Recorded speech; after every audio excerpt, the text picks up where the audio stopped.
नमस्कार, one India Hindi में आपका स्वागत है। मैं हूं शिखा धूरिया। शनिवार को वित्त मंत्री निर्मला सीतारमण की अध्यक्षता में जीएसटी काउंसिल की 44वीं बैठक हुई। वीडियो कॉन्फ्रेंसिंग के जरिए ये बैठक हुई। बैठक के बाद कोरोना वैक्सीन पर 5% जीएसटी दर को ही बरकरार रखने का फैसला लिया गया, लेकिन medical oxygen, BiPAP machine, oxygen concentrator, ventilator और पल्स ऑक्सीमीटर पर जीएसटी 15% से घटाकर 5% कर दिया गया है। आपको बता दें, कोरोना महामारी के बीच ग्रुप ऑफ मिनिस्टर्स की उस सिफारिश को जीएसटी काउंसिल की बैठक में शनिवार को स्वीकार कर लिया गया, जिसमें कोविड राहत सामग्री पर से टैक्स हटाने की मांग की गई थी। इसके बाद अब देश के हर राज्य में ब्लैक फंगस की दवा टैक्स फ्री हो गई है। हालांकि कोरोना वैक्सीन पर 5% की जीएसटी बरकरार है, लेकिन कई मेडिकल उपकरणों के टैक्स में भी कटौती की गई है। जीएसटी काउंसिल की बैठक के बाद वित्त मंत्री निर्मला सीतारमण ने बताया कि इलेक्ट्रिक फर्नेस और शरीर का तापमान नापने वाले उपकरणों पर भी जीएसटी घटाकर 5% कर दिया गया है। एम्बुलेंस पर जीएसटी 28 से घटाकर 12% किया गया। वहीं ऑक्सीजन पर जीएसटी 12 से घटाकर 5% किया गया है। आइए सुनते हैं क्या कुछ कहा निर्मला सीतारमण ने। 3 items which the GOM had recommended at one level. After discussion in the committee, in the GST Council, we have brought in changes. They are particularly one item which is the furnaces, the electric furnaces which are used in the crematoriums. The GOM had recommended 12%. We, after the discussion in the Council, have brought it down further to 5%. Then temperature checking equipments, the GOM recommended 18%. After discussion in the Council today, we are bringing it down to 5%.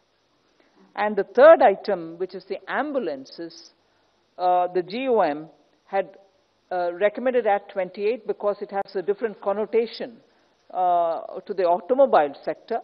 But even then, because it's for a limited period and because it's a very enduring asset for the hospitals, even with depreciating value, nevertheless, we thought even ambulances should be brought down.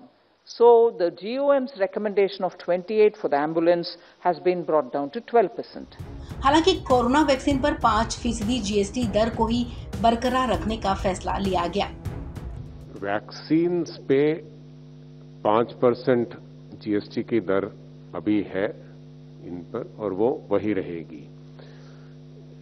इसमें जो चर्चा का विषय जब हुआ था, तो इसमें यह हुआ था कि इसमें केंद्र सरकार ही सारी परचेज कर रही है, 75% कम से कम परचेज कर रही है।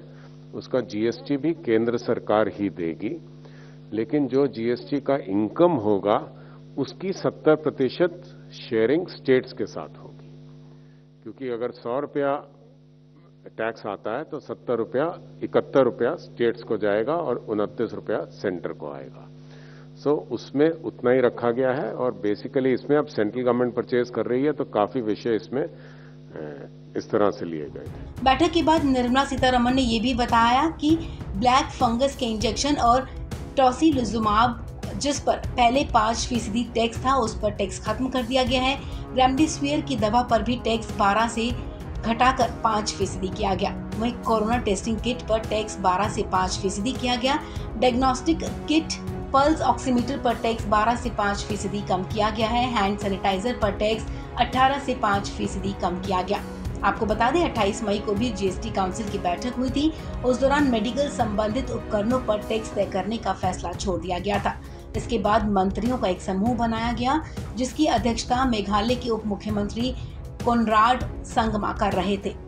उन्होंने 8 जून को काउंसिल को एक रिपोर्ट सौंपी थी, जिसमें oxygen, pulse oximeter, sanitiser, ventilator पर राहत देने की मांग की गई थी, जिसे शनिवार को जीएसटी काउंसिल ने मंजूर कर लिया।